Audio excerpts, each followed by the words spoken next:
Hello and welcome, and thank you for being with us here today. Community Storytelling. I'm Lissa Kreisler, and I have another one of your fabulous residents with me, John Hogan. Hi, John. So nice to meet you. So how long have you lived in Los Gatos? I've been in Los Gatos and Monte Sereno for 25 years now. 25 years. Wow. Yeah. I think I qualify as a total resident. I don't know. Almost a local. Yeah, my mom graduated from Los Gatos High in 1950. Really? Yeah. And where did you go? I grew up in Concord. Okay. But moved down here. I got it. Okay. Well, and do you have children?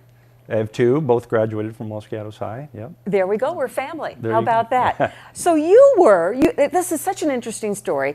My friend, who is your friend, Mark Parkinson, said to me, and he nominated you at KCAT.org, he said, you are the most fascinating person he's ever met. And he says, talk about doing good. And you were in the mortgage industry, I believe. Yeah. And you must have had a passion for young people. And tell us what happened next. Yeah, I had a long career in the mortgage industry and I retired about 10 years ago, and wanted to decide on something to do kind of for the second half of my career, and actually went back to school at Santa Clara University and got an MBA. And while I was doing that work, I began working on a business plan to help teenagers get jobs. Now, what made you think of that?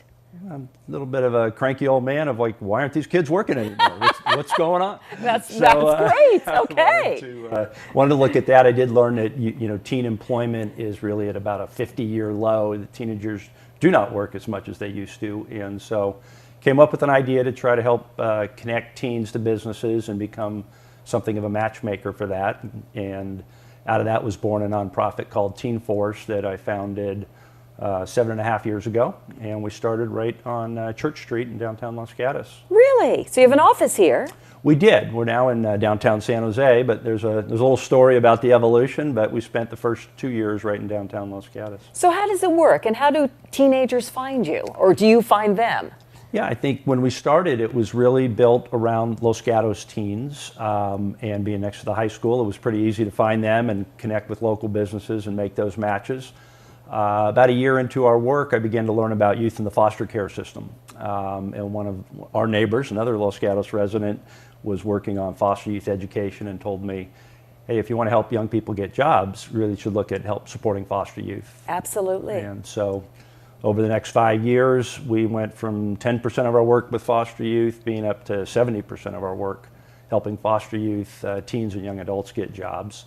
And that's been the evolution. And are these foster kids who are living with temporary families, or are they in I don't want to use the word shelter, but yeah, I think group home might be the word. Yeah, I mean, when you start dealing with teens, 14 and up to 24 young adults, if they haven't been adopted yet into permanent families, the teenagers are likely to be in group homes or with temporary families, sometimes relatives.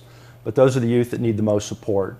Generally at that age, they're not going to get adopted into a permanent home. So really they need to get prepared, both with employment and education, to be on their own. So what kind of jobs do you find them? Well, a wide range. It can go all the way from entry level, working retail and food, and then as they progress on education and training, which we support, eventually we're looking to place them into career jobs. We've got one young lady I can remember that worked for a mortgage company for about a year, and then went on to work at the Silicon Valley organization, which is the San Jose Chamber, and she's still there, having finished college and as a policy associate. I bet that makes you so proud. Yeah. I mean, you must have so many stories like that where you go home at night and say, look what TeenForce did. Yeah, it's very rewarding work. I bet. Now, how do these kids get to their jobs? Boy, transportation's a big problem. Yeah. It's one of the reasons that we actually moved out of Los Gatos. Being in San Jose, we're a little closer to where the youth are and the jobs are. But most of them are on public transit, and so that's an important part of the matchmaking. Schedules, transportation, skills, interests, so all that goes into finding the right fit. So you work a little bit with VTA as well, I'm sure. Absolutely. Most of the students are able to get bus passes through the support that's provided by the county and the VTA, but that's the typical transportation for them. So where do you see you going? I mean, how big can this get? Well, what we did, I mentioned the education nonprofit. We actually merged with them just 2 months ago. So now we have foster youth education and employment under one roof. You merged with?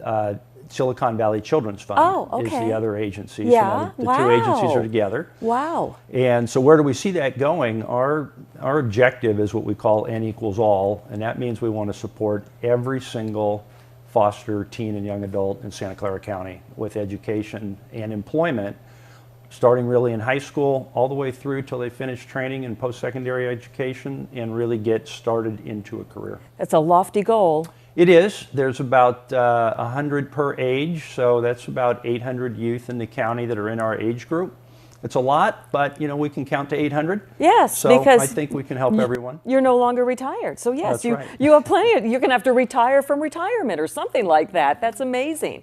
That is amazing. So you're sticking around. Absolutely. Yes, and your wife is okay with this.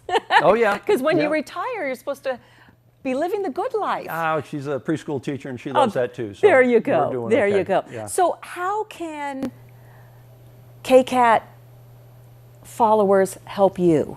Well, I think the big thing that we're working on at Silicon Valley Children's Fund now is really raising community awareness. We know that only half of foster youth finish high school in most communities, 3% finish college. We absolutely want our community to be a leader and much better than that.